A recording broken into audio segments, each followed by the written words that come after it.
Good day, everyone. Because of the activity this morning, again, I am not able to see the class in San Carlos Seminary. But nevertheless, I'd still like to finalize our discussion on Parmenides of Elia. And then after this one, we will move on already to the apology.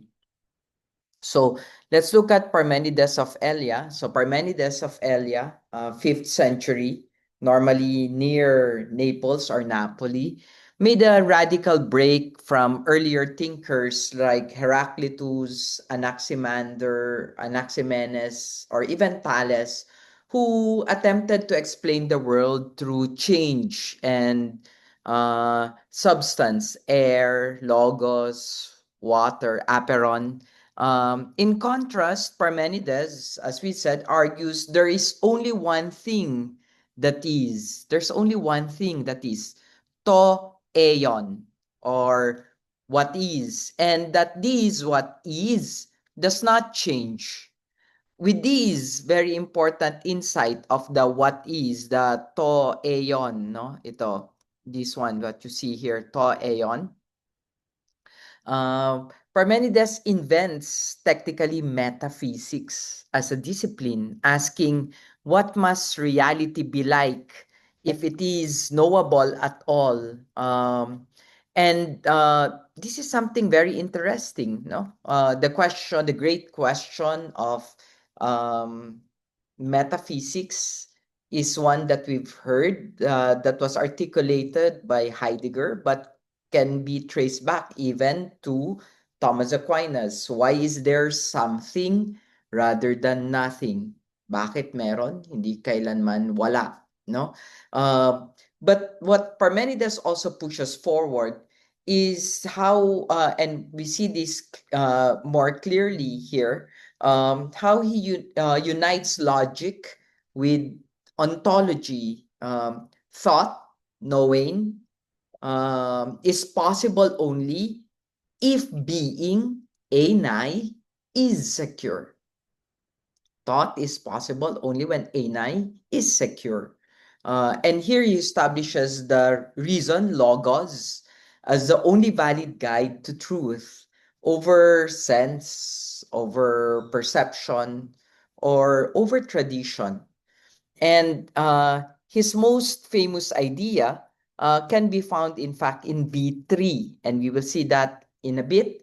And that's basically to think and to be are the same. To think and to be are the same. In Greek, he would say, to gar oto noein estin te kai enai. Togar oto noein estin te kai enai. To think and to be are the same. And this makes him arguably the first rationalist in the Western tradition. Now let's look at B1 first. And we've read this one last time very quickly.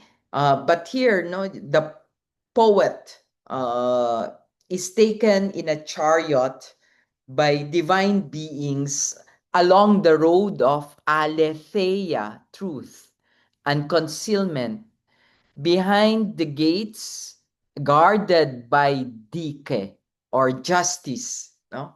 This sets up actually his central insight, the difference between the way of truth and the way of opinion. No? Doxa, opinion, doxa, seeming, belief even.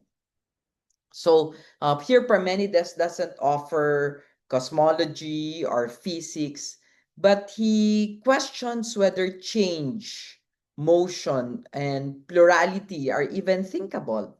Philosophy shifts from what is the world made of to what must reality be for us to know it at all. And that's a very fundamental shift there. Um, we live as someone who seeks clarity over confusion, and we don't chase appearances, no, and seek what is stable, or we seek even what is just, dike, no. And that will explain to you a lot the latter parts, no, of B1. And there's a lot actually to understand there in B1. Not just that those, but a lot more, no. Marami pang pwedeng pag-usapan tungkol diyan, no. For example, we can basically look at some of the things, some of the keywords that are actually embedded in that idea of Parmenides in B1. No? For example, looking at B1, we can emphasize, for example, the chariot, which represents philosophical initiation, the gates of night and day, which reflects a liminal threshold between ignorance and knowledge, night and day, justice, dike, holding the keys, which signals moral and even rational weight behind access to truth. In fact, there's a lot more to understand here in this first part. Like we can give emphasis, for example, on some terms, no? Aletheia, truth as what is revealed beyond illusion, behind illusion. Dike, justice, who holds the keys to the cosmic gates. Ananke, necessity as a governing principle. And even Moira, faith, binding force of what might be. No? Here, the speaker, the poet is led by divine mares, no? Hippoi, uh, and not just divine mares, but also chorai, no? Chorai, maidens, to the goddess domain. And they pass through gates, no? Of night and day, symbolizing, of course, the threshold between illusion and enlightenment, ignorance and knowledge. And the proem allegorically reflects the philosophical journey. If you wish to live authentically, you must pass beyond the everyday noise of the senseless and convention, guided by reason and justice, and not just experience. Those are the things we can see there. But we can see more, no? What else can we see there? I leave that for you to reflect, but we can move immediately to B2 and B3, where he comes there face to face already with some of the things, no? That is worth emphasizing. And here I mentioned B3 a while ago, and we're here again confronted by B3. The same thing is for thinking and for being, no? But here, B2 and B3, no? There are only two ways of inquiry, he says there. And that's on the one hand, the path of aletheia, hoti estin, and hoti ok estin, that it is and that it is not. That's what we see here. This is the first known formulation of the law of non-contradiction. What is not and cannot be thought. That's basically what he's saying here. There, what that it cannot be, no? Here, Parmenides separates rational intelligibility from empirical visibility. He builds the groundwork, therefore, for ontology, the study of being as distinct from the physical sciences. And he aligns speech, thought, and life with what truly is. When we act as if illusions are real, no, that is, that money or fame are permanent, we suffer. Philosophy, therefore, becomes a form of spiritual integrity. No? And that's something to pay attention to, the spiritual integrity that is embedded there. No? Estin, it is. Ok estin, it is not. No? and the path of persuasion, peitho. Here, Parmenides presents two hodoi, no? Hodoi, or ways, no?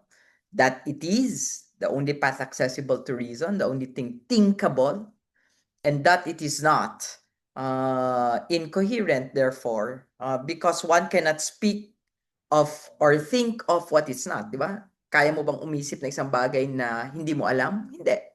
Kung kaya mo na siya pag-usapan, meron na, di ba?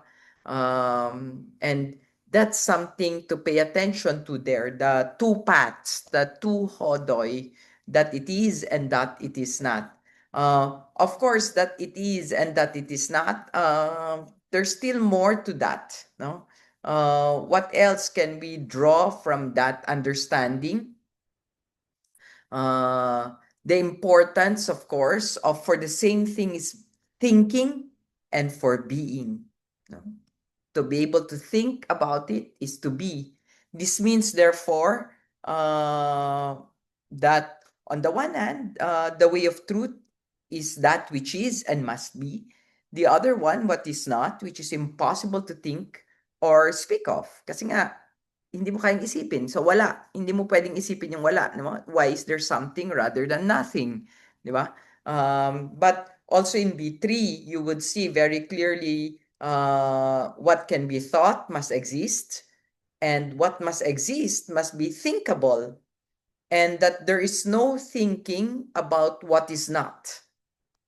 This, of course, will anticipate later on future debates on metaphysics and philosophy of language, but denies the reality of change, plurality, or becoming, because they imply something coming from what is not. No? That's why I always tell my students creation and resurrection are rather very Christian concepts, because the early Greeks never thought about creation and resurrection. No? This is nothing to something, death to life.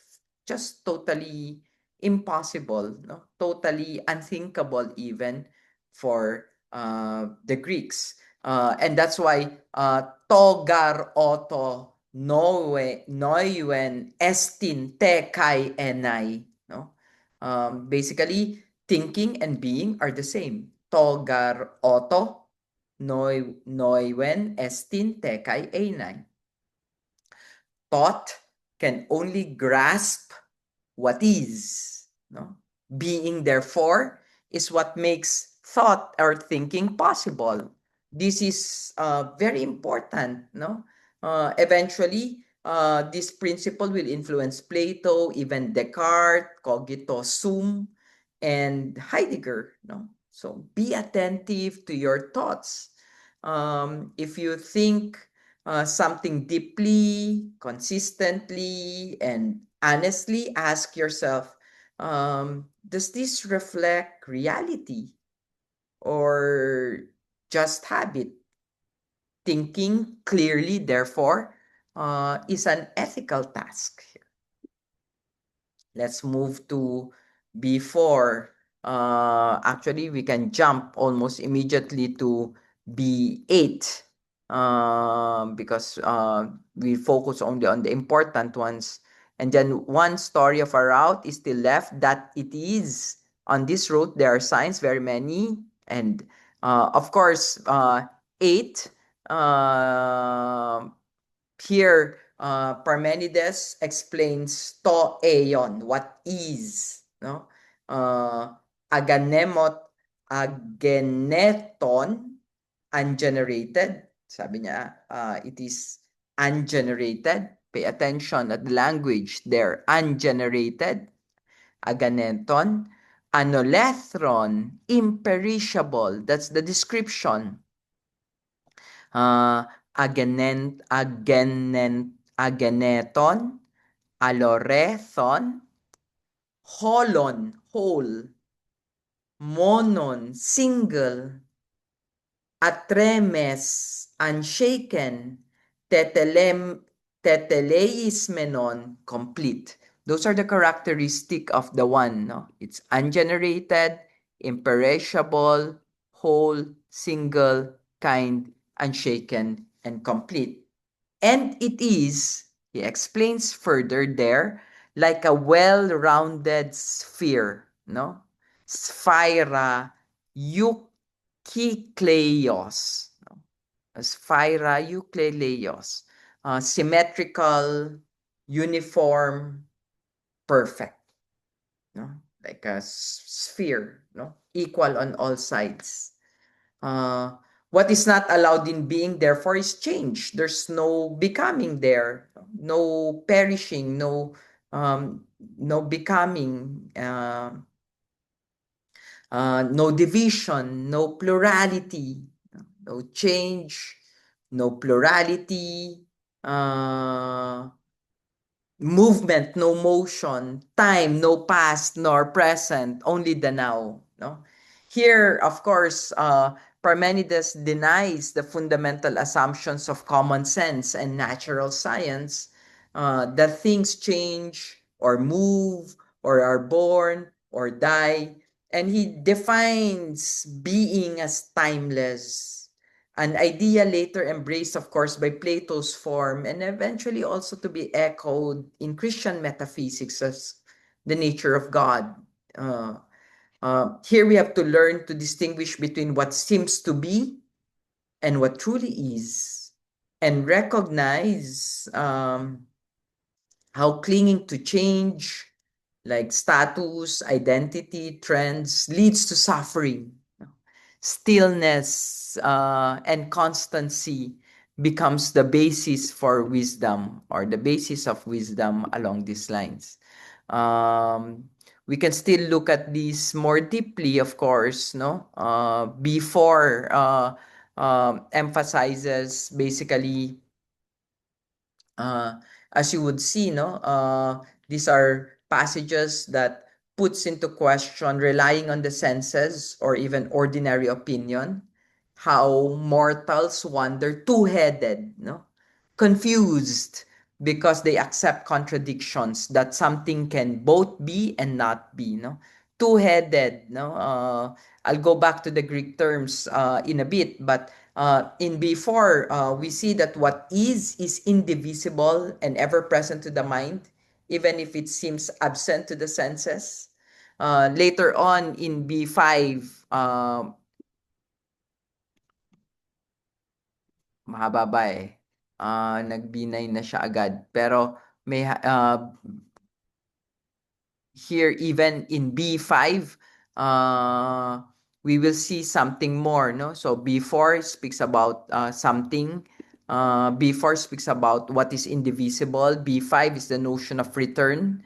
Wherever one begins in inquiry into being, one arrives at the same conclusion. It is necessary. Being is necessary.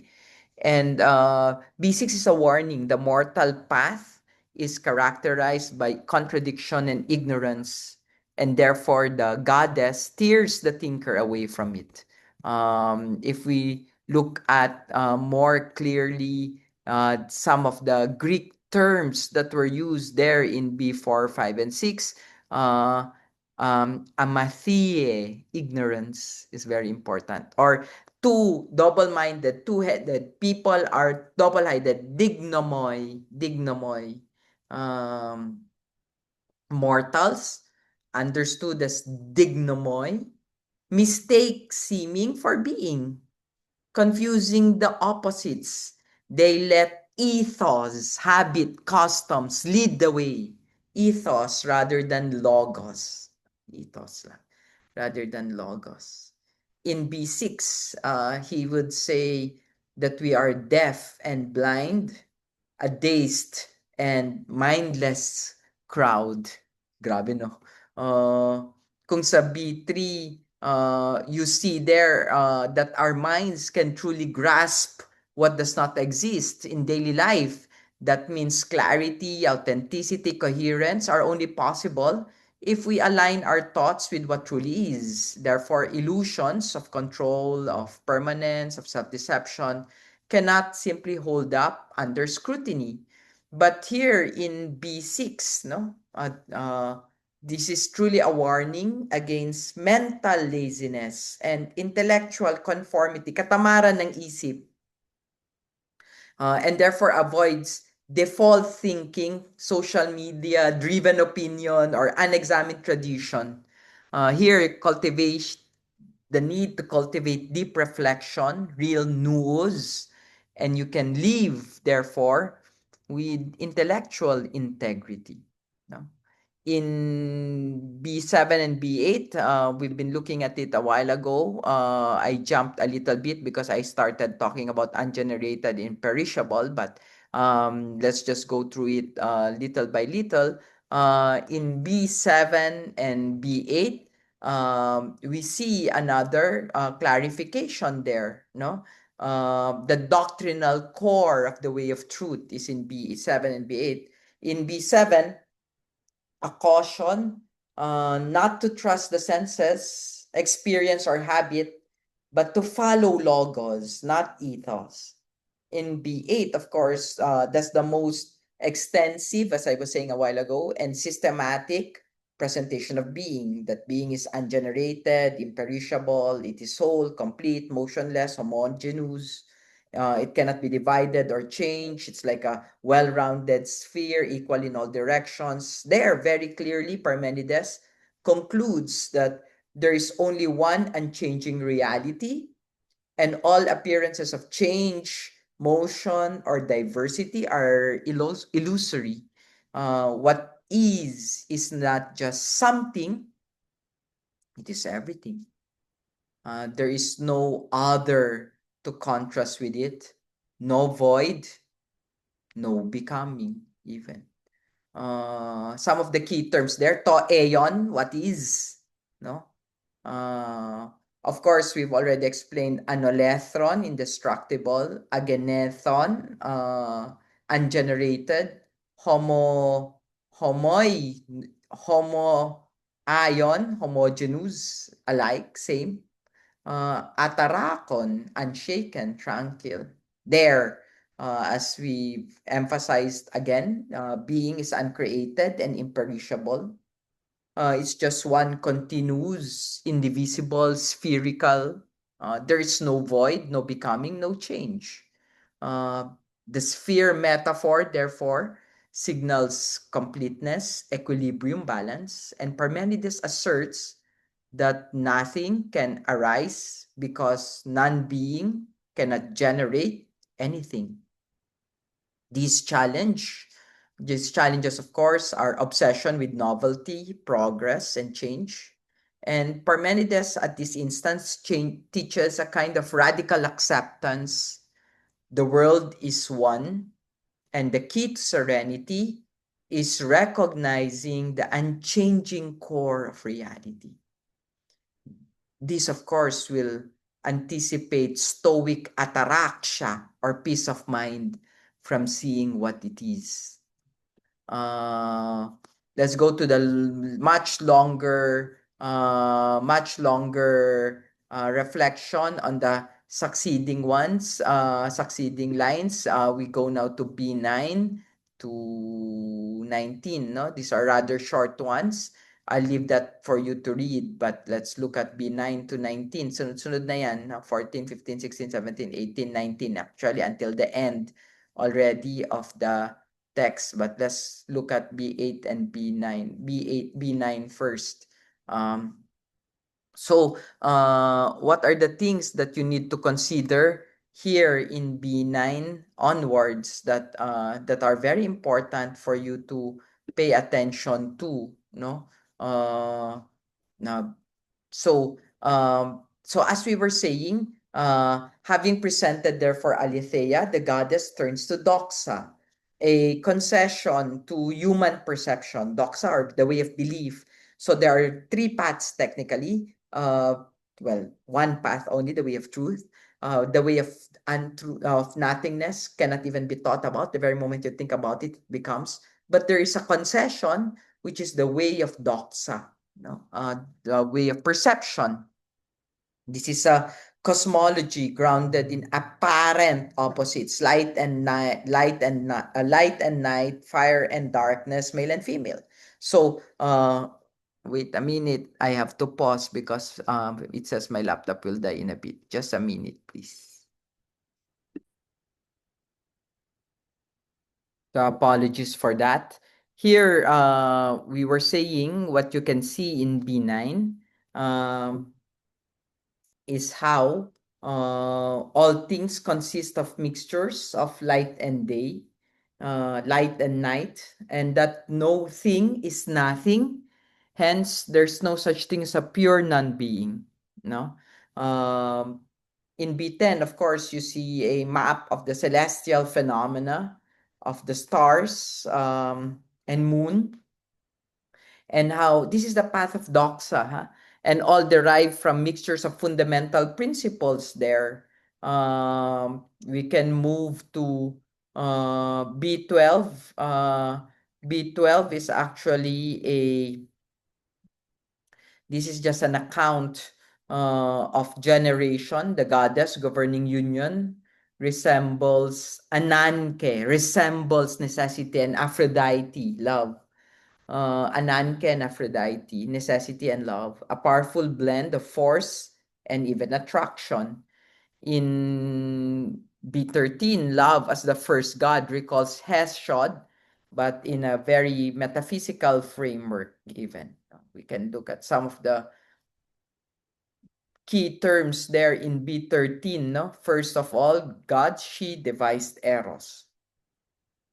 So, mixis, B9, mixis, mixture of light and night, mixis, phusis, there. You see phusis again, nature, very clearly, no? Phusis, favorite term.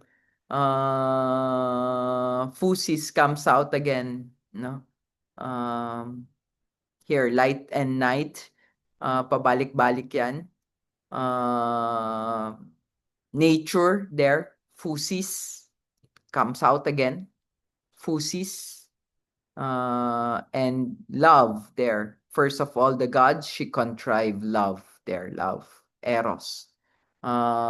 Here, the mythical cosmic view seems to foreshadow Empedocles' idea of eros, love, and strife, eros at thanatos, no? And shows a concession to human modes of explanation. Even if opinion is not truth, if it governs everyday life. And Parmenides invites us to discern the difference, not to reject experience, but to see through its limitations. To live wisely, therefore, is to see the world of change without being deceived by it. Without being deceived by it. Interesting. Of course, we can go further, B16 to 19, and na yan, no? That's the last part of the fragments, if you noticed. 16 to 19, that's the last part of the fragments. And here you connect thought to physical composition. The mind, nous, is tied to mixture of bodily elements.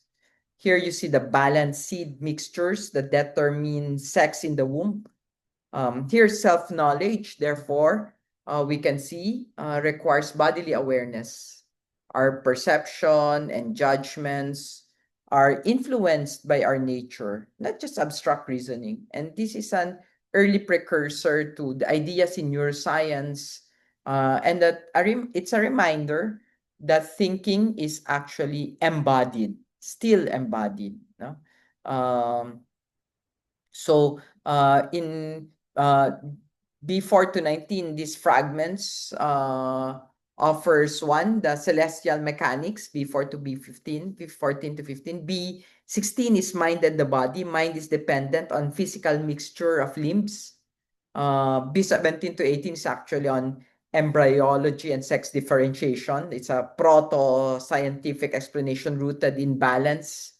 But you see the contingency of mortal knowledge, especially the realm of opinion or doxa, in B19, the last one, in fact.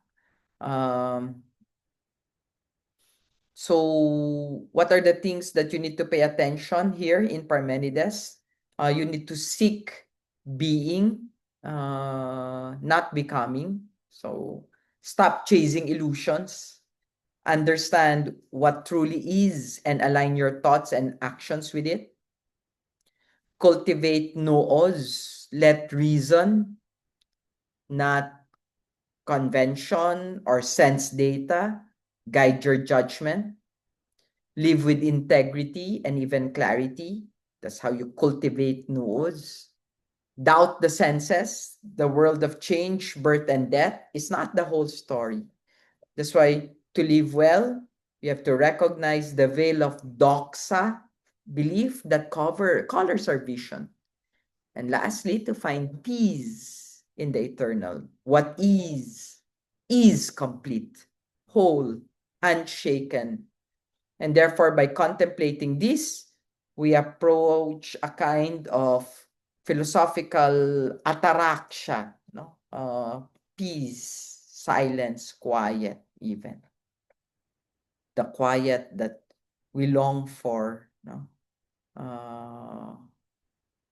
So, again, as the mixture of the limb is, so is the mind there, noos, present to humans. The more balanced the mixture, the more is thought. Very interesting. How mortal thought depends on the body, and therefore the balance of bodily elements affects one's nous. So what are some of the key terms that we've heard? Again, no? Aletheia, doxa, to aeon, nous, logos, ethos, eros. No? So a Parmenidean life, therefore, is clear in thought. Knowing is anai, thinking and thought. Thinking and being, sorry. Still, it's the Parmenidean life is still centered and consistent, like sphere. A Parmenidean life is unmoved by opinion or even by illusion. And lastly, a Parmenidean life is attuned to the eternal, and as such, is not simply distracted by the it's not simply distracted by the changing. Okay?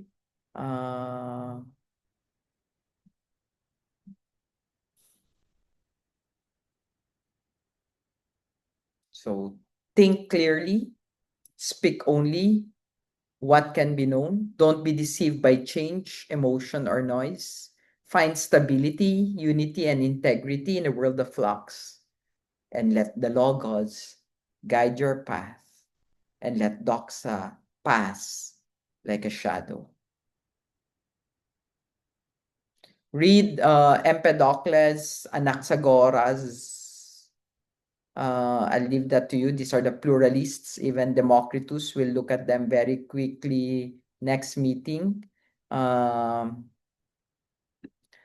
other than that, we begin with the apology.